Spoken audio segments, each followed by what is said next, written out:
Now the news from ITN with John Suchet.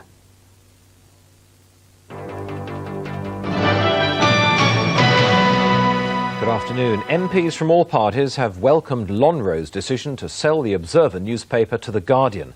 The deal means the Observer won't be sold to The Independent, which would probably have led to its closure.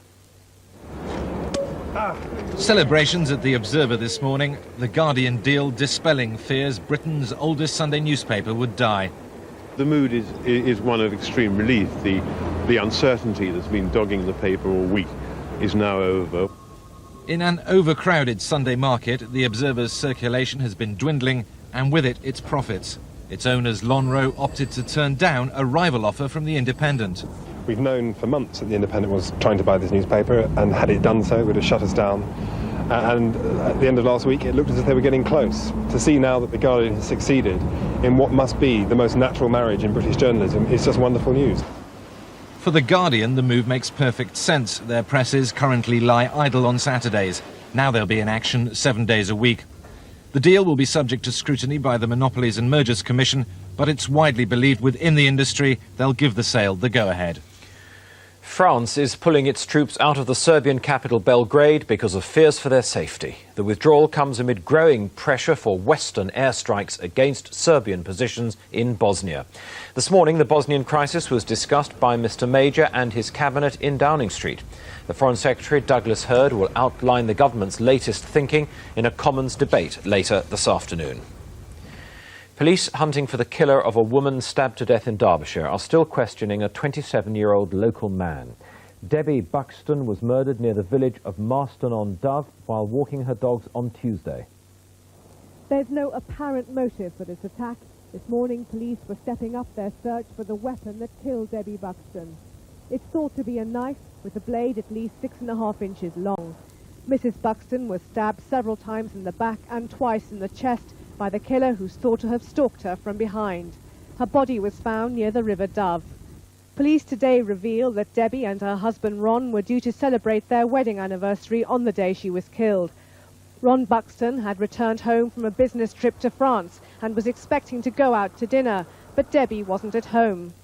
Police say they've been in touch with other forces to see if there are any similarities with the murders of Rachel Nickel and Jean Bradley, but at the moment there's no connection. Police say a 27-year-old man is in custody after being arrested last night, but they still want to rule out of their inquiries a man seen on a mountain bike near the murder scene a number of times recently. Anya Sitharam, ITN, Derbyshire. The huge shake-up in the Lloyds insurance market announced this morning has been described as a very useful step forward by Lloyds Names, the people who guarantee any losses. Lloyds plans to cut 2,500 jobs and for the first time to allow companies to invest with limited liability in the market. Its chairman said Lloyds would probably have no future without the plan.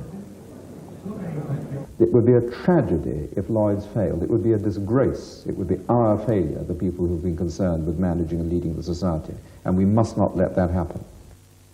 Two items of late news. Police in Northern Ireland say 4 people have been injured in a shooting attack on a betting shop in North Belfast this afternoon. And it's also just been reported that Jill Stubbs, who killed her sadistic husband and buried his body under a patio, has lost her appeal against a 30-month jail sentence. On the early evening news, we'll have coverage of the Commons debate on Bosnia, the first chance MPs have had to discuss the issue thoroughly. Join me at 5:40.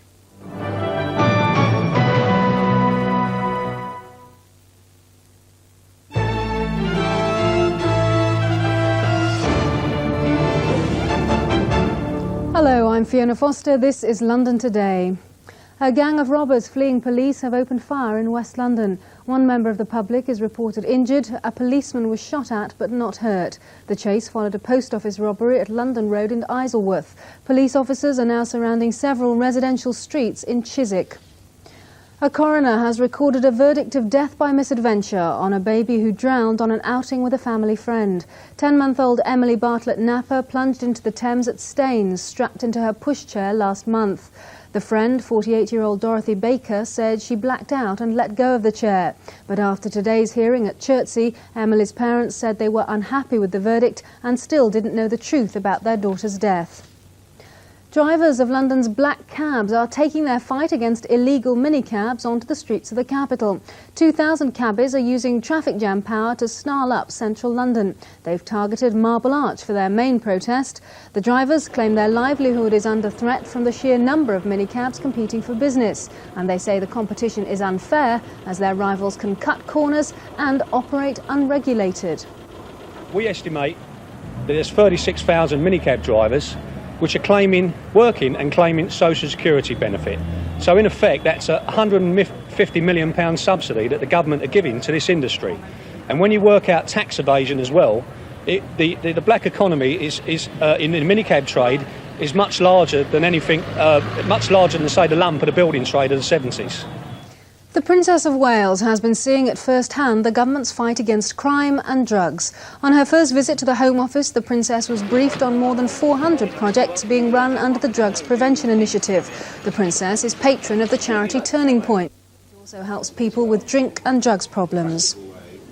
That's all for now, but here's a taste of what's in store this evening. On London Tonight, I'll have a whole host of things for you to do over the bank holiday weekend if you fancy getting out and about. And I'll also be joined live at the Palladium by the Technicolor tonsils of Philip Schofield and the man about to step into those golden sandals of his, Darren Day. That's all coming up at 6. Until then, have a very good afternoon.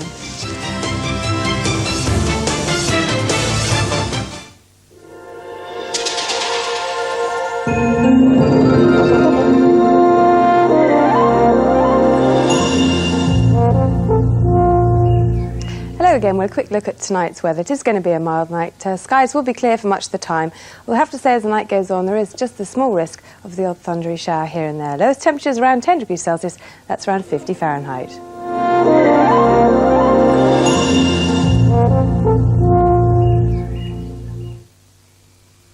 Every Saturday, I am Darkwing Duck. Swing into action with Darkwing Duck on Saturday Disney, 7:45 on GMTV. You're watching Carlton.